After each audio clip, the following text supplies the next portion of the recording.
All right, well, welcome everybody to Banjo Meets Mandolin with Tony Trischka and Mike Marshall. My name's Ian Alexander. I'm with ArtistWorks and the Academy of Bluegrass, and I'm really happy to be here with you tonight in this live workshop with two great musicians and a bunch of fabulous banjo players and mandolin players here to partake in a great conversation. This entire presentation is made possible by ArtistWorks and Mandolin Cafe. The whole idea here is we're going to talk a bit about the instruments that we love, and we're going to talk about the performers and teachers that we learn so much from, and we're going to answer some questions, ask some questions, play a little bit, teach a little bit, and generally have fun. It's a rare opportunity. One little piece of housekeeping: if you're watching out there and you want to ask questions, you can do that. If you're watching us on Google+, you can simply enter comments into the comment page. I'm going to be monitoring that, and I'll feed those questions to our moderator. If you are watching us at academyofbluegrass.com or at Mandolin Cafe, you can tweet your questions, and all you have to do is use the hashtag MandoBanjo. It's MandoBango. Is that bingo or was that banjo? I can't tell. So it's pound Mando Banjo. And, I'll see those questions and I'll forward them on. So without any further ado, I want to introduce the great Scott Tishner from Mandolin Cafe. Scott. The only thing great in Kansas is the wonderful and powerful Oz. And I'm not him. Thanks, Ian, and everybody at ArtistWorks for making this possible this evening. I'd like to welcome everybody watching and participating in our Banjo Meets Mandolin live workshop. We have two musical legends with us from ArtistWorks to lead us this evening. In putting this together, we wanted to take an opportunity to not only talk about our favorite instruments, but also spend a bit of time discussing playing with another musician. And before I introduce the guys, I want to have our participants say hello and give us a wave, tell us where you're from. Gwen, you're one of Tony's students? Yes, sir. Proud student of Tony's on the banjo. I'm in State College, Pennsylvania. Very good. Welcome. Thank Amy? you. Hi. Amy Bertram. One of Mike's students. And you're in Memphis, I think. I'm in Memphis, or Memphis. nearby. Okay. And Tom, another one of Tony's students? That's right. I'm a student with Tony's, and I'm just down the state of New Jersey from Tony in Fairhaven, New Jersey. Okay. And Chris, another one of Tony's students. That's right. I'm Chris, and you're talking to me from Milwaukee. All right. Midwest. Introducing our instructors right now. I've been listening to the instructor of the ArtistWorks School of Banjo for a long time, and it's my pleasure to finally meet him just now. He's a two-time Grammy nominee. He produced Steve Martin's Steep Canyon Rangers album Rare Bird Alert, and he was the musical director for the documentary Give Me the Banjo, and he's also Mike Marshall's bandmate in the band Psychograss. Now, going back a little further, he was in this band called Country Cookin', and if you know that band and you were around, then you've got a few years on you like I do. And also Skyline, another great band, one of my favorites. Please welcome the legendary Tony Trischka. Thank you, Scott. You may applaud. Hi, Tony. Hi. Great to be here. Great to have you. Mike Marshall has been making world-class acoustic string music for over 35 years, has performed and recorded with a virtual who's who of legendary musicians. And actually, you know, these introductions are kind of funny. It's actually other people that are writing down that they've been performed and recorded with Mike. This is how great he is. He is the co-founder of the Mandolin Symposium and the distinguished head of the ArtistWorks School of Mandolin. It's my pleasure to introduce my good friend, Mike Marshall. Mike, take it away. I'm going to get out of the way and let you and Tony do it. Hi there, Scott. So good to see you. And Ian, thank you so much for putting all this together. Tony, howdy. How you doing out there? We never get to see each other, but here we are. Yeah, this is a goofy way to do it, but I'm loving it. At least we get this cyber visit, huh? Right. And welcome all you students. Thanks for taking your time to participate in this little hangout. This should be a lot of fun. It's totally wide open what we want to do. The only thing we can't do, which the technology is not allowed yet, but I'm sure someday it will be there, is for the two of us to jam together, only because of the time delay between whatever satellite it has to ping to before it comes back down to New Jersey.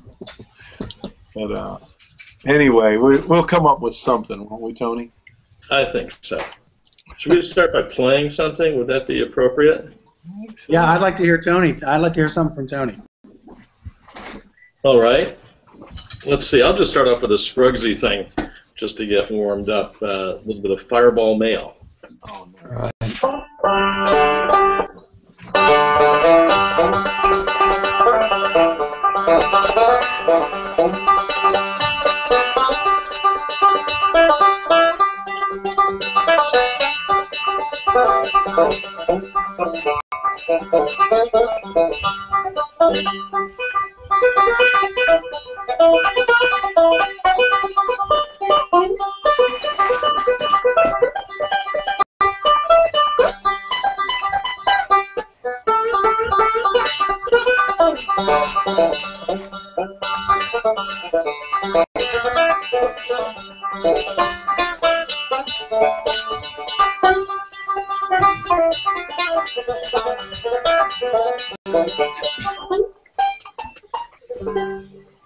There you All right. Yay!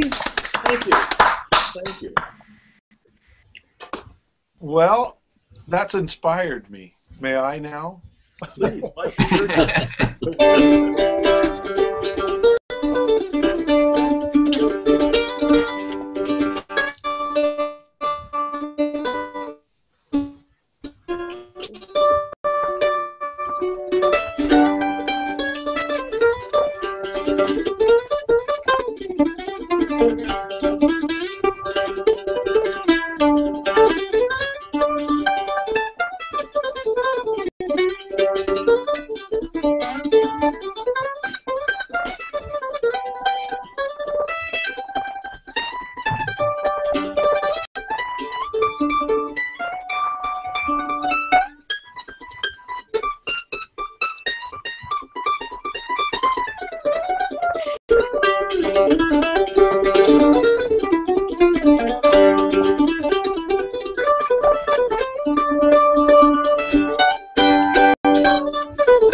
All right. Yay! Great thing. Wow, good to be with you, Tony. Nice to see you. Nice to see you.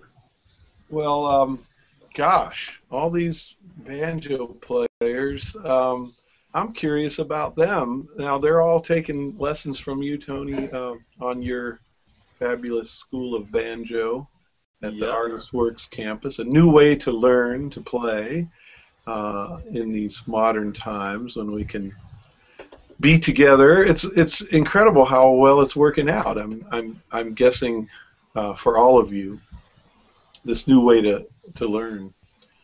Anybody want to chime in here about their experience with taking lessons from Tony? Sure.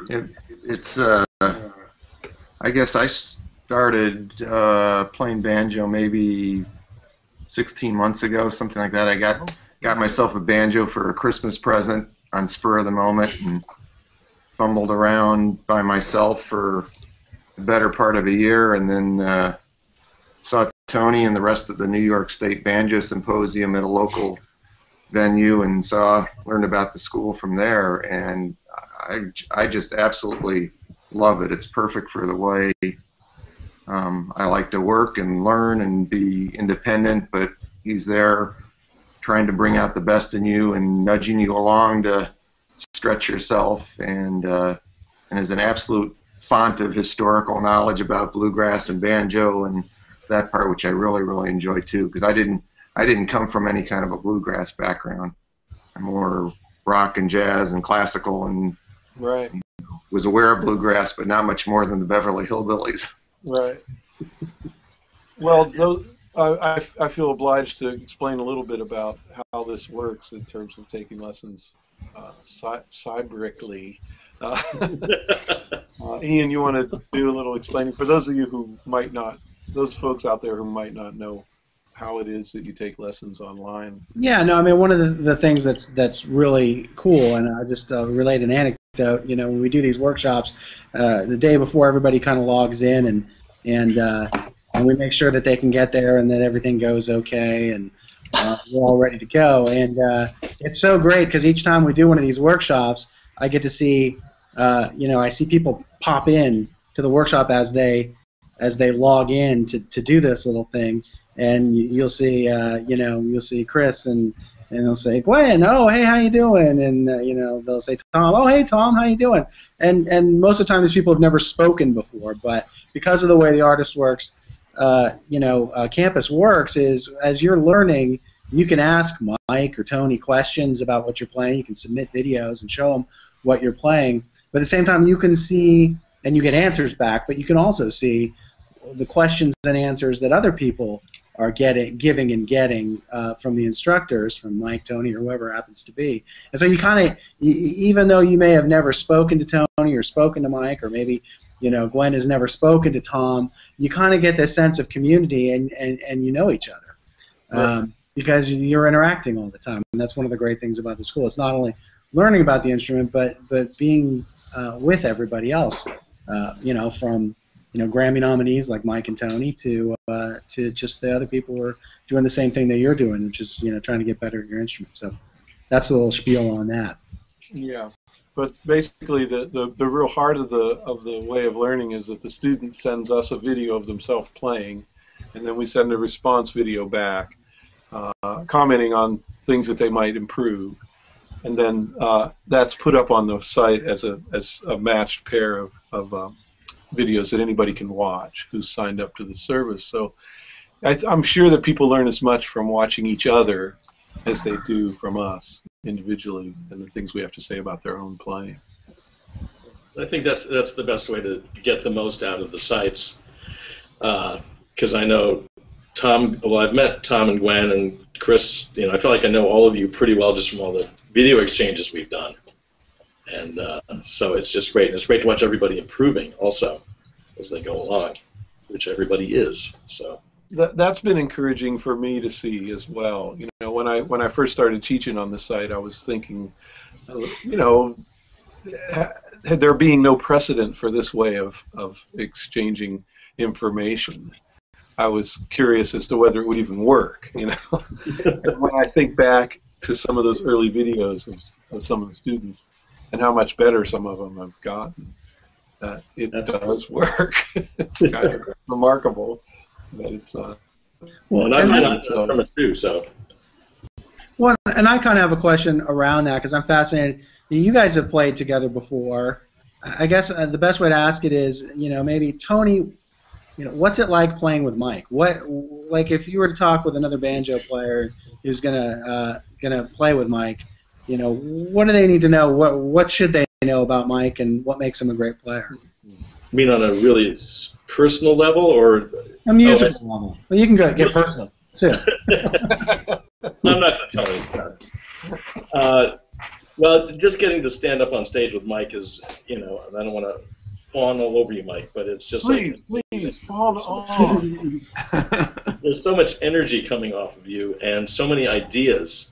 It's just like, it's hugely inspiring because he's just fearless and will go anywhere. And he'll throw in a Bill Monroe lick and then go atonal. And of course, this is in the context of Psychograss, which, as its name implies, is not exactly a straight-ahead band. But no, it's just a thrill to play with Mike. It's exciting, and you never know where it's going to go next. So I can't say enough good things about Mike's playing. And I guess I would give the same question to Mike. What's it like playing with Tony as a mandolin player? A lot of people play. The whole idea is to play with a group or in a jam or whatever, and you're interacting with banjos and fiddles and other instruments. you know, as a professional musician, when you get up there with Tony, what's that like? And you know, give it back. Short of sounding echoing exactly what Tony said. I mean, he is the guy who is exploded the banjo in about 1971. I thought about bringing my LPs out from that period when I was buying everything that he recorded, his first records on Rounder Records, the country cooking stuff, all of it. As Daryl says, the first time I heard Remington Ride, I nearly drove off the side of the road. Before cassettes were invented, so I'm not sure how I heard it while I was driving. But yeah, this is amazing to play with Tony. I mean, you talk about energy, and I guess that is the case with great musicians, is that they embody themselves. All of us do as musicians. We are who we are, and Tony's a very, very exciting person to be around. Very funny and very worldly wise, and yet centered and creative, and he's comfortable in his skin, and if it's time to go mad, he can go mad. If it's time to play straight ahead, he knows what that's about. He knows as much about the history of the instrument as anyone. So it's exactly what he said. It's just this blast of energy and sort of intellectual just merrymaking that cannot be matched. Period. Well, I think if I can just add a little bit, I think just in a general sense that's what this is all about, which I guess is freedom. It's like freedom to express yourself and not being afraid, you know, whether it be playing straight ahead or playing crazy, or, you know, again, I can do Brazilian music, or he'll do a Bach violin sonata. Did I say Bach? Bach. And it all, or like I say, you know, Bill Monroe solo, you know, kind of anything. And that's what it's about, for me anyway. And I think that's, I think, Mike, that's probably what you have going on your side too, that even though the focus is bluegrass, there's also, you know, I get into some historical things, some turn-of-the-century banjo playing, some clawhammer, some old-time finger picking, and then some modern stuff, some Bela ideas, and it's just kind of, it's about the musical instrument. It's like when you're talking about. You're looking at two guys who. I'm sorry. I'm sorry, everybody. I think you're just talking about two guys who have spent their life studying their instruments and studying the wide range of music that has inspired them, and it's interesting. Here we are with a bunch of students, but we probably consider ourselves students as Absolutely. Well. And we never stopped that process. It wasn't just something we did in our teenage years and then we created our style and that was kind of the end of it. It's been this ongoing pursuit of learning. Yeah, absolutely. I'm still doing it. I'm guessing that's. So with that, maybe just to bring the students into it a little bit, maybe I'll go around the room and ask people kind of what other styles besides bluegrass that they kind of are pursuing at the moment, because I know, as you guys mentioned, you guys do go beyond that. So maybe we'll start with Amy. What have you been learning lately, Amy? Brazilian choro. I heard Tony talking about that. That's probably my favorite thing to play, and then closely followed by Bach. So you hit those two. Well, yeah, Amy and I go back a while. She's been coming to the symposium for quite a few years. And I guess it was about 5 or 6 years ago I took a group of musicians down to Brazil to basically to soak up choro and to go to concerts every night and private jam sessions just for our little group of 12 people. And it was kind of like instead of going to Tuscany to taste food, you go to Brazil to taste choro music. And it's kind of I guess it blew your mind, huh, Amy? Totally. I'm besotted. I haven't begun to plumb the depths of my adoration of this. In fact, I think it's the gift that keeps on giving. I just dragged my husband on a bus ride to Chicago to see somebody play choro. So One of the greats, Dudu Mayo, if you ever get a chance to hear Dudu. And Amy, do you find that adds to your bluegrass vocabulary at all? Well, I'm not a good candidate for playing bluegrass because you really have to start when you're 3, when you have flexible fingers that can learn all these patterns. I stepped in at 50 and came out to the Mandolin Symposium thinking they're not going to let me in, and instead I found this banquet of different styles of music, and some of them were more accessible. In fact, the other reason that I dragged my husband to Chicago was to see the great Don Stierenberg, who's also a regular faculty member out there, playing swing jazz at the very highest level. But when you came to the symposium, what kind of mandolin player were you? Were you interested in were you thinking you were going to learn bluegrass? I was thinking of no, I was thinking of you and Chris and your album that took my ears off, and I was thinking of David Grisman's catalog, and so I came out to play Grisman. All right. Well, that's the one thing I love about what we're doing at the symposium is I think that we're turning a lot of people on to things that they didn't know they liked. They may have thought they even didn't like something, and once they get there and meet the people who are experts at that style and see their passion and watch them teach and learn that there's an openness to all styles of music at that camp that I think is very rare in the world of music in general. That we throw the umbrella nice and wide and call it all music, and it all deserves our attention. Yeah. So well, that kind of hits on something that I always, because I'm going to be 50 in another 20 years. And I know that when Amy was saying, I should have started when I was 3 and my fingers were pliable and able to adapt. Both you and Tony, Mike and Tony, what do you say to people? And maybe that has to do with, I think about your instruments and the way you attack the strings are so different. You've got sort of a flat pick with the mandolin, and with the banjo, you've got the finger picks, certainly the banjo rolls and that kind of thing. Maybe tackle this 2 questions, because I know people play a lot of different instruments, and sure there's a lot of mandolin players that are interested in banjo and banjo players that are interested in mandolin. What do you say to people when they say, I've got to make that big switch from one style of playing to another, and hey, I'm not 3 or 13 or 23 anymore. How do you counsel your students on that? I'll start with Tony. Well, I don't think you're ever too old to do anything like that. If George Bush can jump out of an airplane in his mid-70s, that says something right there. Because I find that even though there are some young folks on the site, on my side, I think there are, the age is a little above that. However, I can say that delicately, and I include myself in that.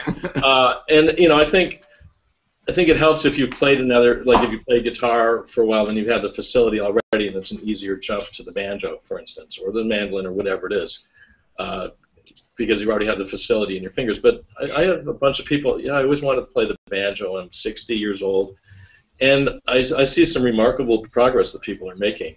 And they may never be Earl Scruggs or Bela Fleck or whatever, but they're getting a lot of enjoyment about it. And it's, practicing and playing an instrument is it's like a Zen thing. Everything just kind of goes out the window. For folks who are retired, it gives them something, it gives them a focus. For people that have a high-stress job, it gives them something that they can just put all the cares of the day away and just focus on, for an hour or half an hour, however long it is, on the beauty of these musical instruments that we all like to play. So I think age is not an inhibitor.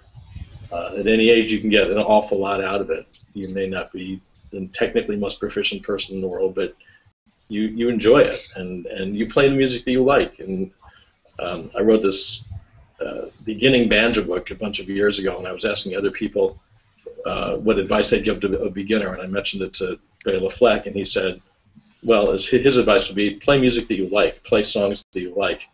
And that's what it's about. Most people on the sites here are not here to become professional musicians. They just want to enjoy themselves and get more proficient at something. And if they're playing music that they like, that's what it's all about.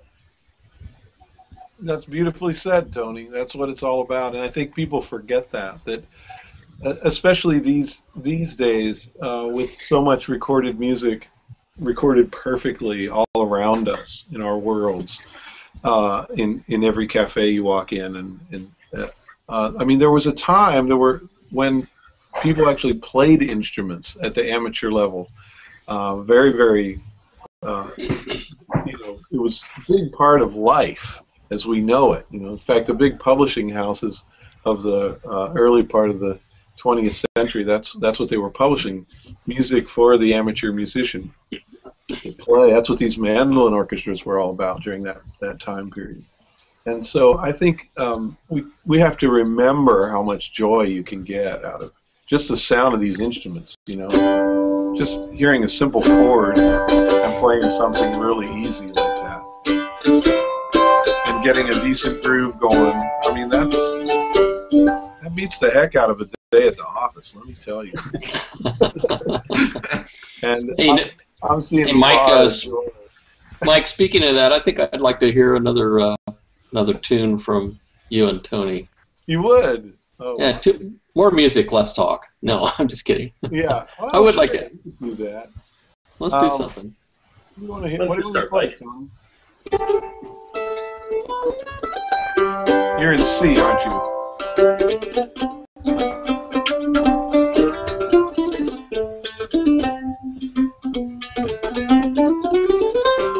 Do you do that one in C, or do you do that in G? I do it in C, but I can do it in C. Let's do it in G.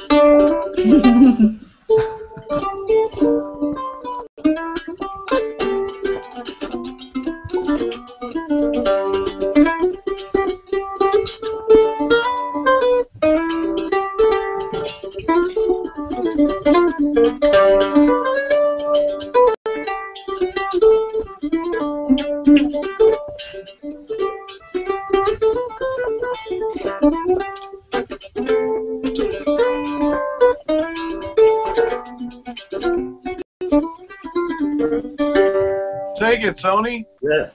I'll try it on the cello.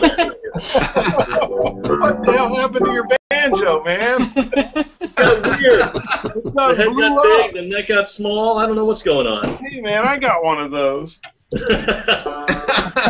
Now we got to get out the bass banjo. Let's hear that.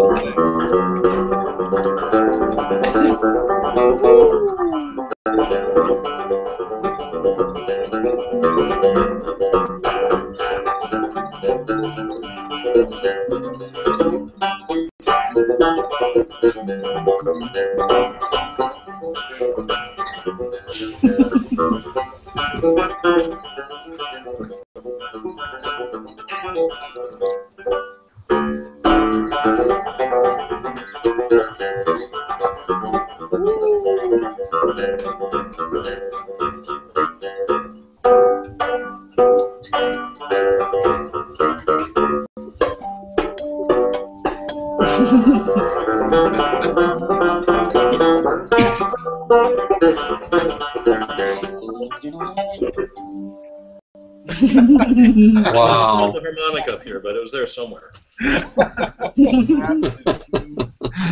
For school.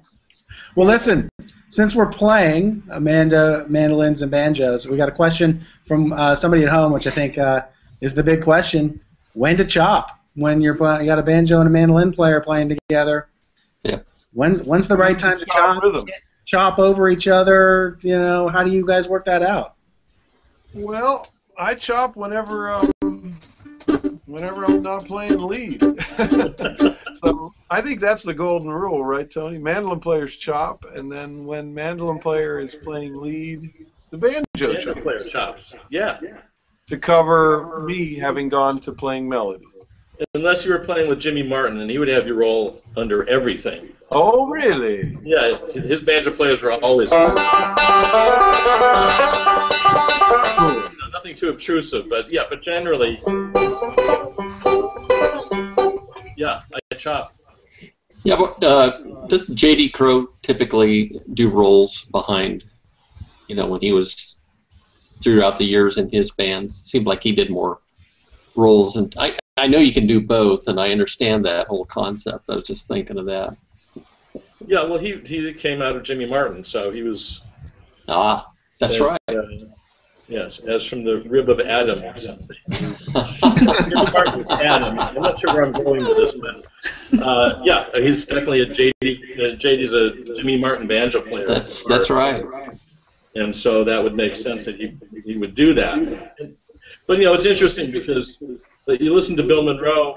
A lot of what he would do, he didn't always feel like he had to chop. There were a lot of times when he would just do like tremolos or just real light chops. He would do all sorts of different things. I mean, sometimes he would just be chopping, but he was not wed to that. And the same thing, there are no rules. In other words, if you're playing in a 5-piece band, and sometimes the fiddle will be going, like doing a chopping sort of thing. Sure. And so you don't necessarily want to also be doing that. So maybe you take turns. And when I play with Daryl Anger, sometimes when we do Psychograss, he's a fiddle player in Psychograss, and sometimes he'll be doing that. And then I'll stop chopping because he's doing it, or vice versa. If he hears me chopping, then he'll do. So you try to really be tuned into what everyone is doing and don't feel like okay, it's a mandolin player's break, now I'm going to just chop. But kind of in a real general sense, that's the rule. And the same with backing up a guitar. You try to stay out of the way. Awesome. Shout out to Spider Daniel on that question. That was a good one. I've got another one here. How does someone improve on breaks? I get stuck with a simplified version and can't seem to advance out of it. Any suggestions on improvement? Let's see. That's a video. Sign up for ArtistWorks Academy. Thank you. Yes, the yellow woman speaks the truth. I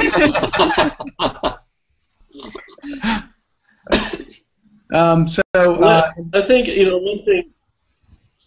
I was just going to say, I think if you're not too much of a tablature junkie, I think one thing is you have to be afraid to fail until it sounds lousy, and that's talking about improvisation, and that's one way to get out of a stock break that you're taking, is to just try something. If you're just sitting around the house by yourself, no one's going to hear it, because I think people get locked into one way of playing a song, and there's this fear that if you've not improvised before, there's this fear that, oh, it's going to sound terrible, or I'm going to make a mistake, and that's okay. That's the price you pay to improvise, and the more you improvise, the fewer the mistakes get. I mean, I still screw up and fall off my banjo when I'm trying something.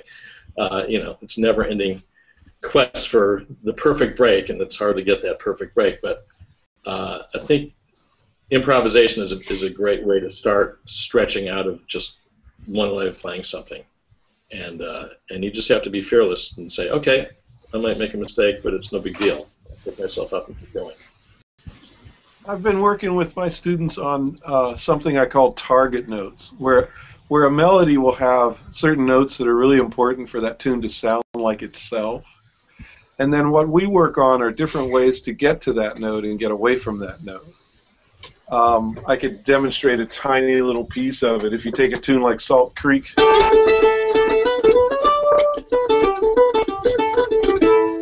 so this opening A note is obviously very important, and that D note is really important. So what I'll do is I'll give them a whole bunch of ways to get to that D note. A little pull off, or making little quarter note walk-ups, or a little chromatic thing. So I like to think of it in these manageable chunks, and I might give a student like 2 or 3 of those for each little part of a melody and say, okay, here's your assignment now. Pick the ones that you like and learn them, and now you'll have this variety of ways of playing the tune, and it's still the tune, you're not really improvising freely. Although I agree with Tony, sometimes there's nothing better than just jumping off completely off the bridge and just going for it and seeing what comes. But there's also a more systematic way to approach it, where you're really dealing with variation more than total improvisation.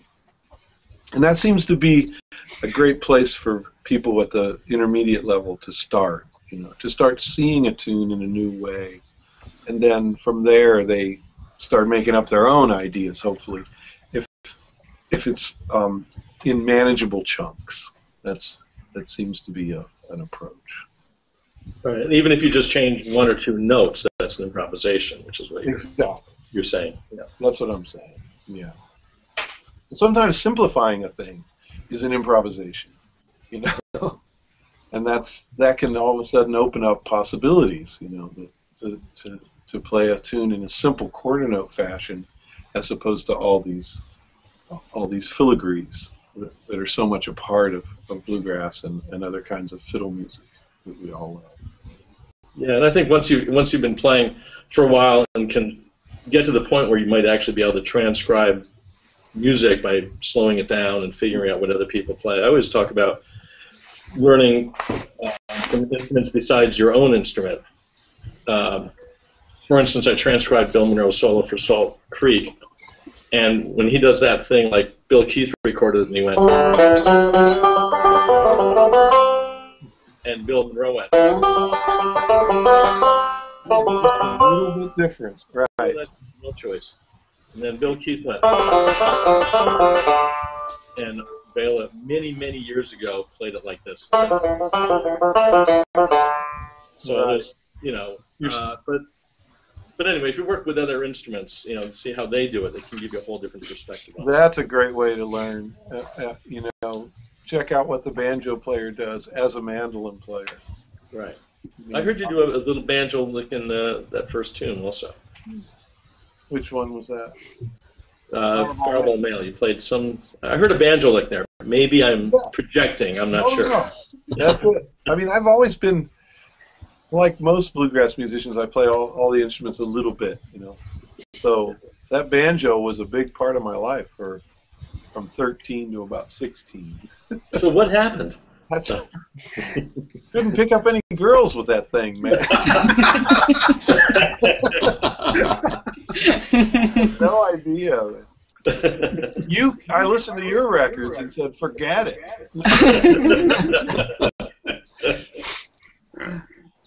Mike, weren't you in a band that recorded Fox on the Run twice? Why do you have to say that?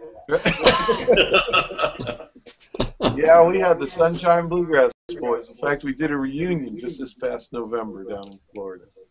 We had our name painted on the side of a Winnebago, and we had peach-colored polyester double-knit suits. Oh my God. We wore in the Florida festivals in the summer. But yeah, we were basically a Newgrass Revival poppy band for the most part.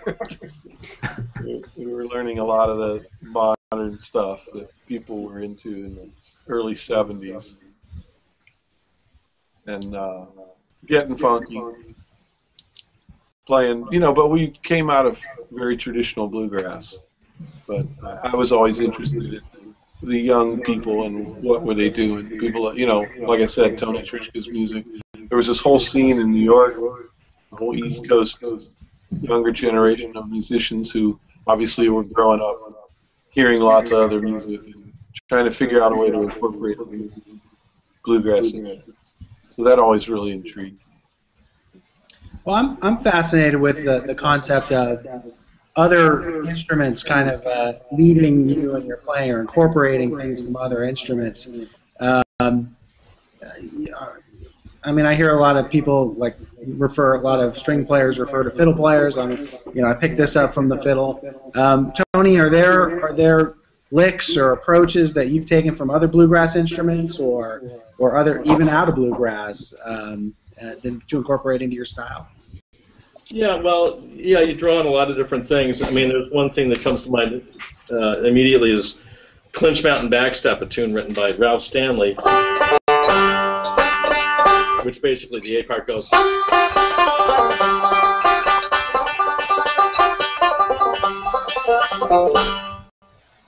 And I would listen to the original recording of that with the Stanley Brothers from somewhere in the later 50s, I suppose.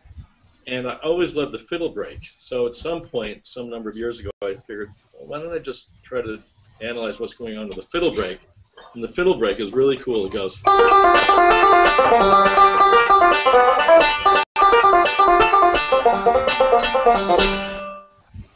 Which is, you know, you can hear the echo of, but the fiddle goes.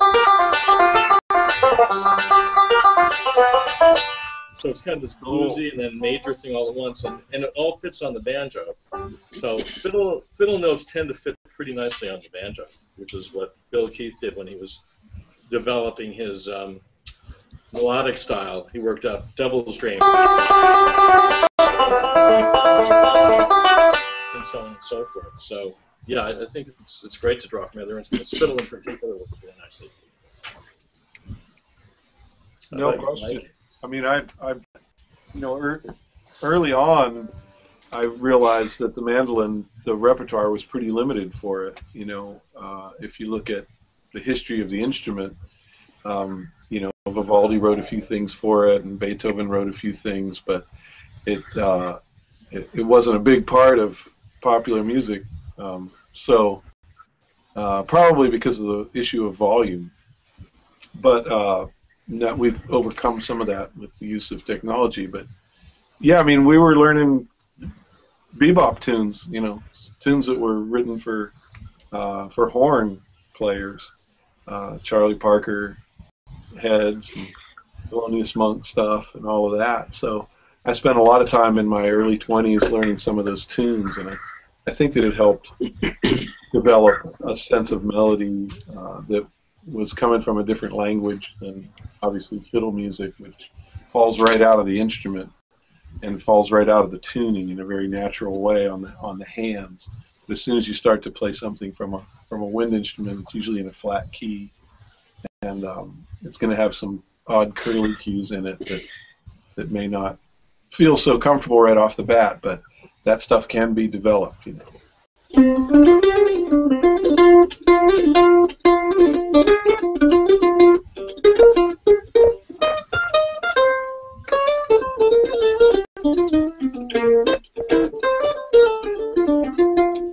Somebody sent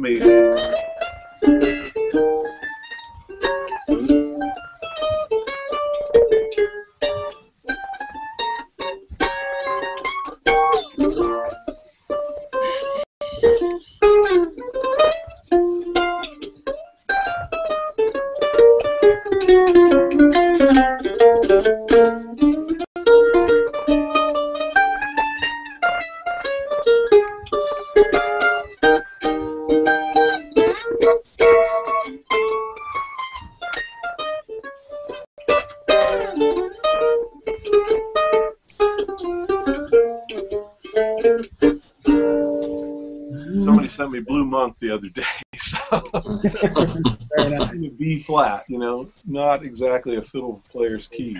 It was fun to work on that. Well, Hey, Ian, we asked Amy what kind of music she was into. I don't believe we covered the banjo players, did we? yeah, no, I wanted to go in that. Let's go into that, but I'm gonna ask Chris. Sorry to step on you there, Scott. I'm gonna ask Chris that question, but first I just want to ask you, what's it like to learn banjo from Tony Trischka? Oh my God. You know, I started learning banjo about 30 years ago, and I thought when I was listening to what limited albums I could find and buy, if there was one banjo player anywhere I could sound like, I'd want it to be Tony Trischka. And then many years later, all of a sudden I find out that I really can take lessons from this guy. I don't have to actually move to New Jersey, get a job in a gas station or something, and talk to him on a daily basis. He can tell me where I'm messing up. He can kind of nudge me along when I'm not feeling too good about my playing and tell me where I'm doing better.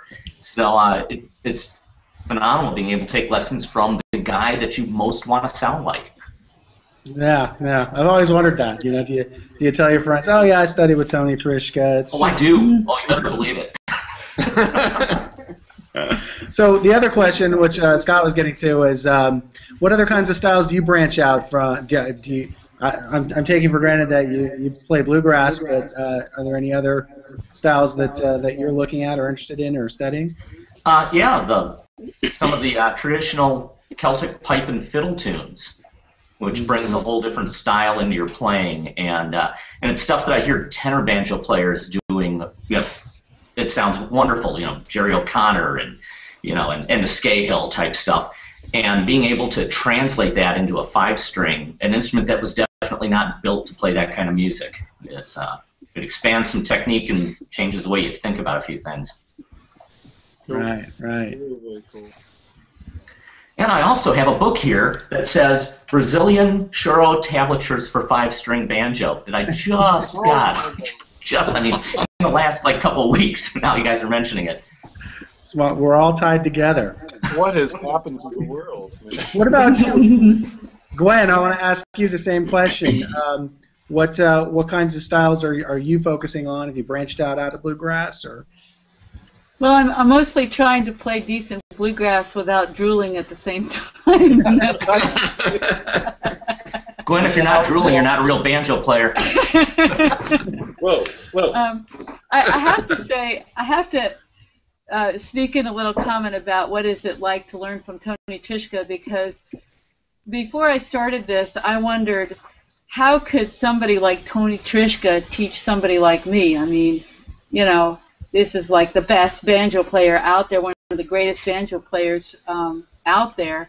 I know he can teach somebody like Bela Fleck, but I'm never going to be Bela Fleck. And he really can teach people of any level. There are people of all skill levels on the site, and it's kind of amazing. I think it's that he has this real joy of the music that really comes out, and appreciates that everybody has their own, it's at their own place and their own level. So it's really a wonderful experience, and thank you for your VE today, Tony, by the way. Really Thank you for yours. It was amazing. loved getting it. I went and just did Sally Johnson and just blew the doors off the bar, and it was Really? just great. You got to hear it. Cool. Well, I figure there surely aren't any more lessons left after that one. That must be the last one, You right? graduate now. Cool. And then over to Tom. What kinds of stuff are you interested in, bluegrass and beyond? I come from a background where I like just about everything, and I'm probably more limited in my knowledge of bluegrass and that side of things as anything, which probably makes me different than most of the people on the site. So it's like a fire hose of indoctrination into bluegrass and learning everything there. I also play keyboards with a rock band on the side, so I keep trying to think of something maybe I can indoctrinate the rock band with the banjo at some point, but got to work on that one. And in classical, I love the Bach and things like that. And with the New York Banjo Summit, there was a beautiful rendition of a Mozart tune with 3 banjos, and I would love to get into that side of things at some point. I have ways to go, but. Do you find that your keyboard playing gets into your banjo playing at all, like a little lick or a little something or other? Does that ever happen? Sometimes, particularly when you get into the more bluesy kind of things, because that kind of fits pretty naturally with some of the rock things. I get frustrated sometimes with the banjo because I don't feel like I know my way completely up and down the neck, and so there's things that just sort of come naturally on keyboard that I really have to work at still on banjo and think about which note goes on which string and all the different options you have. So there's definitely room to grow, but I feel like I've made a tremendous amount of progress just in the in the few months I've been on the site. And like I said before, the history of the music and that part I really enjoy, and all the interviews with different people that are on the site is one of my favorite little corners to hang out and see what's going on there. Great. Cool. Very good.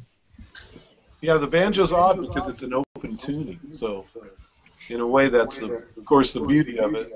Gives it the classic sound that we all love, but from a piano player's perspective, that's incredibly limited, you could say, until you break the code.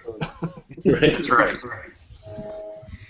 Well, I'd like to maybe hear. Well, I don't know. Last one of these we did, we ended up with some Beatles tunes. I don't know if anybody's down with Beatles tunes, but we could do the Stones.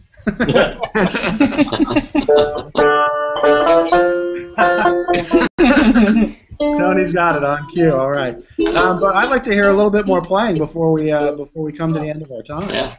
Tony, you're up. What sounds good to you? What about a Celtic tune? Oh, nice idea. This is one I learned when I was at the Johnny Keenan Banjo Festival in Ireland 4 or 5 years ago. It's called The Blackbird, not Blackbird, speaking of this, but The Blackbird.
Nice. Little climb at the end, but anyway, it's such a great tune. It's an interesting tune. When I first learned it, I played it like this, and it was too fast. I came back the next year and they said, "No, you're playing it too fast. It's supposed to be a dance, and people wear heavy clogs when they dance to this song. It's supposed to be." And it's supposed to have the naughty rhythm, and I went, "The naughty rhythm? Naughty, naughty, naughty, naughty, naughty, naughty." Naughty rhythm. So that was a naughty song right there. All right, how about you, Mike? Ningy rhythm, huh? Me ningy, being me ningy, me ningy, me ningy, me. There it is. There it is. All right. Did you do a churro, Mike? What's that? Did you grace us with a churro of some sort? Churro of some sort. Why, sure.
Yeah. All right. Beautiful.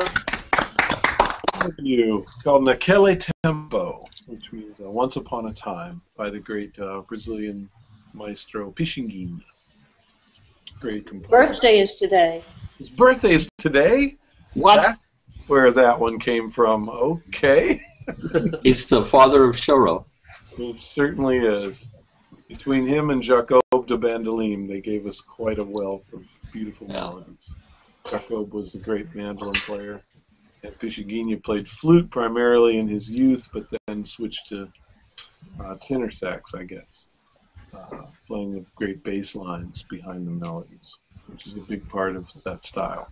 Very good.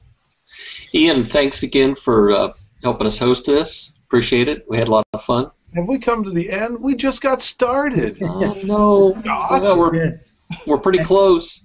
I just wanted to get that in there. And thanks to you, Scott, too, for moderating and all the stuff you do at Mandolin Cafe to get the word out about these things. And I just want to say to all of you who stayed till the end, I've got a little bit of a present for everybody, so don't sign off yet. I'm going to have a little bit of a surprise for anybody who signs up for Tony's school or for Mike's school. When you get to the checkout, in a little box it says gift certificate. Don't ask me why it says gift certificate, but it'll give you a little bit of a discount if you enter in the words Mando Banjo. That's Mando Banjo. We'll give you a little bit of love on the checkout, and you can find out for yourself by going to academyofbluegrass.com. And we'll do that for 24 hours only. So end of tomorrow, that one will be gone. I'd like to thank Mike and Tony, as always. It's been great doing this, and it's been a lot of fun. I'd like to thank all the students that joined us for this. Thank you guys for giving your time. They're always fun. And well, thank you, Ian. Thank you, students. Thank thank you, you, Tony. Thank you, Scott. Pleasure. Thank us all. So, Go students. so yeah, look for more of these. We love doing them, so we'll keep doing them. And thanks everybody out there watching us live on the internet. And tell your friends if they missed it. It'll be on the ArtistWorks. What's it called? YouTube channel. It'll be all recorded, and people can watch it. All right. Very cool. They want. So thanks everybody, and we will see you next time.